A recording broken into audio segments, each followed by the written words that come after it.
Bella a tutti raga, qui è Miro ed eccoci qua in questo nuovo video. Un video che io tra l'altro sto rifacendo perché l'avevo già fatto, però è cambiata la destinazione. Stiamo parlando di Guglielmo Vicario. Io avevo registrato il video in cui pensavo andasse al Genoa e tra l'altro vi porto le prove di questo, ve lo faccio vedere immediatamente che l'avevo registrato. Vedete anche i video che ho già caricato, tipo eccolo qua, di Vicario al Genoa. Poi c'è anche quello di Nandez al Leeds, che speriamo di non dover caricare, ma staremo a vedere. Comunque parliamo di Guglielmo Vicario all'Empoli. Però prima di parlarne, fatemi sapere se vi piace questo nuovo stile di video. Sto registrando tutto con il computer nuovo, sto registrando con OBS. Fatemi sapere se vi piace. Vi chiedo in anticipo scusa per quella banda nera a destra, ma purtroppo ho come schermo momentaneo uno schermo quadrato, quindi la registrazione dello schermo è quadrata e rimane quello spazio a destra. Vi chiedo scusa.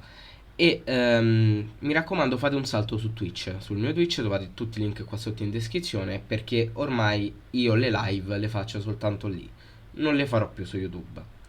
Allora, dopo aver detto queste cose, parliamo di Guglielmo Vicario. Io sostanzialmente andrò a ripetere quello che ho detto anche sull'altro video. Innanzitutto andiamolo a cercare qua sul Transfer Market. Sì, se ce la faccio, Ok. Ecco qua, Guglielmo Vicario. Allora, io credo e spero che Vicario vada all'Empoli. Come vedete qua, chiudiamo qua la pubblicità, abbiamo il 93% di probabilità, secondo Transfer Market, che Vicario sia il prossimo portiere dell'Empoli. Io ripeto, spero che Vicario vada lì con la formula del prestito. Non prestito con diritto, non prestito con obbligo, prestito secco. Magari con eventualmente un'opzione di diritto, non di obbligo, se l'Empoli si salva, però metterei comunque il controriscatto. Perché? Perché io su Vicario ci punterei tantissimo per quando non avremo più Cragno. Allora, non è che Cragno debba rimanere a tutti i costi, cioè non è che a tutti i costi Cragno debba andare via, parliamoci chiaro, perché se rimane io sono la persona più felice del mondo.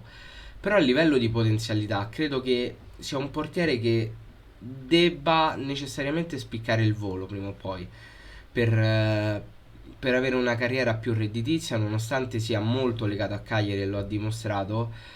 Però dovrà fare questo salto in avanti, sia per lui che per il valore che ha.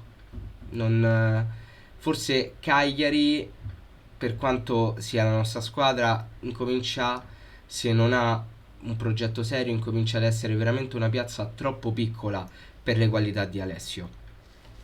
Quindi, presupponendo, ovviamente questo ragionamento lo faccio presupponendo che Cragno nell'imminente futuro venga ceduto, privarmi di un portiere come Vicario a me non piace.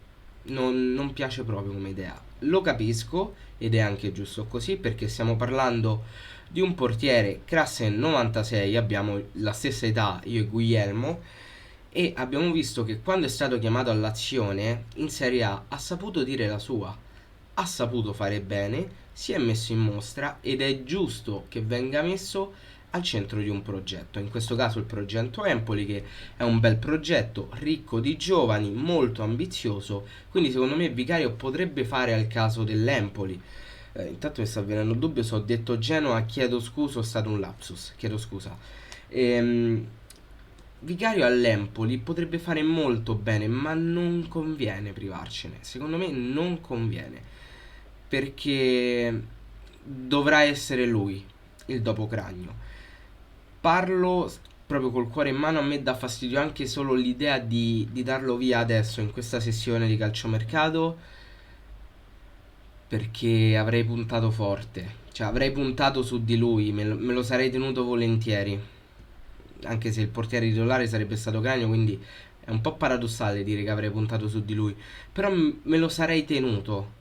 Però capisco anche che un giocatore a 24 anni, uno che la Serie A l'ha assaggiata e l'ha assaggiata molto molto bene, perché mi ricordo la partita più che egregia che fece contro l'Inter a San Siro, è chiaro che voglia giocare, voglia mettersi in mostra e voglia sentirsi al centro di un progetto, perché è questo che tu vuoi fare a 24 anni se sei un giocatore, quindi non me la potrei mai prendere con Guglielmo, non me la potrò mai prendere nemmeno con il Cagliari, perché è chiaro che fino a quando hai uno come Cranio come titolare ti viene più difficile puntare su altri nomi. Però, ripeto, fare tutta questa operazione è giusto e legittimo, ma bisogna anche fare in modo che lui rimanga qui a Cagliari, che il cartellino rimanga del Cagliari. Io me lo auguro, tra l'altro ha un contratto che andrà in scadenza tra non molto, stiamo parlando di 3 anni. Stiamo a vedere, stiamo a vedere. Io punto molto su Vicario e sono abbastanza sicuro che possa, quando sarà, fare benissimo. Lo ha già dimostrato, quindi può tranquillamente farlo di nuovo. Detto questo, ragazzi, io vi saluto. Fatemi sapere cosa ne pensate, se vi piace questo tipo di video, questo video fatto così in questo modo, se vi piace il fatto che abbia il computer nuovo, spero di sì. Tra l'altro fatemi sapere se volete un video del computer nuovo, se volete vedere la mia nuova postazione, che è comunque abbastanza momentanea. Fatemi sapere tutto quello che volete qua sotto nei commenti. Detto questo, noi ragazzi ci becchiamo in un prossimo video. Bella!